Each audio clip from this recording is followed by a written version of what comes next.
competition for little kids. She wasn't sure if it was her imagination, but she thought she heard a hint of irritation in his voice, and she wondered again why he'd bothered coming with her to an event that clearly wasn't his thing. I was beginning to wonder if you were coming back. If he was that worried about how long it took to get his hot dog or not getting his mustard, he could go with her next time, instead of letting her go alone. The line was long. The game's starting again, he said with about as much enthusiasm as he'd announce he was making an appointment for a dental cleaning. Reyna and Lucas had been dating for several months, so when he'd heard about the hockey fundraiser, he'd assumed they'd go together. That had surprised her, since he didn't care about sports, but maybe he was trying to support her interests, which was nice. She'd originally planned to take her friend's daughter, Sophie, to her first hockey game, but she'd caved and invited her boyfriend instead. Boyfriend. She was still having some trouble wrapping her head around the word, though she supposed that's exactly what Lucas was. She'd met his sister, and she was supposed to go with him to see his parents for Thanksgiving. It was a lot for so early in their relationship, but she'd had a run of bad luck with men before she met him, so she was going with it. He lived 20 minutes away, which worked for her. They could get together easily, but not so easily she felt suffocated by him. He was a tax accountant she'd met through a recommendation when she and her mom needed advice after her dad passed away, and he dressed nicely. His sandy blonde hair was always perfectly cut, and he had great manners. He was stable and nice, and would probably be a solid family man. That made him a strong contender for being Mr. Right. That stability that Brady mocked was one of the things she found most attractive about him, because that's what she was looking for in the father of the children she was more than ready to have. He'd be patient and help with homework, especially the math. He was the kind of man who'd make pancakes on the weekend and show up to parent-teacher conferences.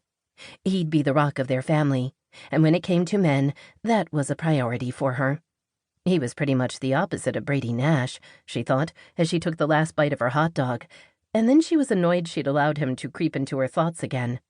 "Having fun?" she asked Lucas, wanting to distract herself.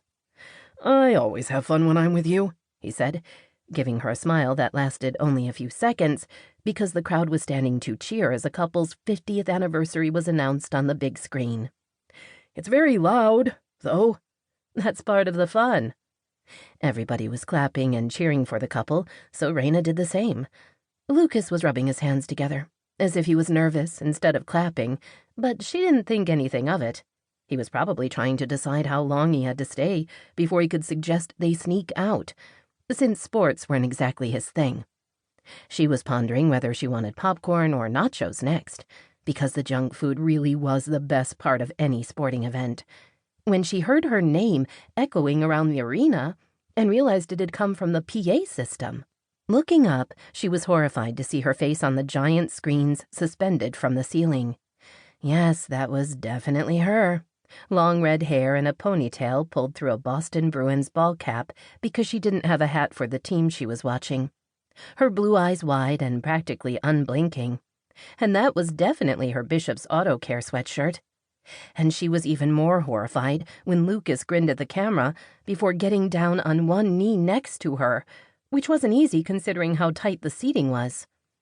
Cheers from the crowd rose to a deafening level as he tugged on her hand, urging her to look at him instead of the screen. "Oh, no.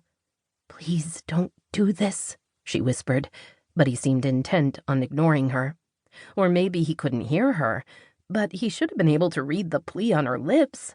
Reyna Bishop, I love you. Will you marry me? He asked as he opened a box and showed her one of the most gorgeous rings she'd ever seen.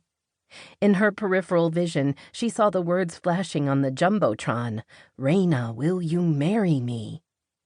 "We've only been dating 3.5 months, she said, trying to make sense of it.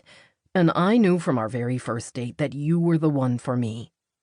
Their first date had been watching the town's 4th of July fireworks display, where he'd bought them each a caramel apple.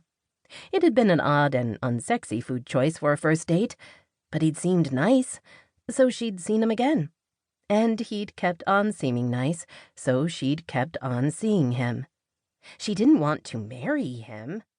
Well,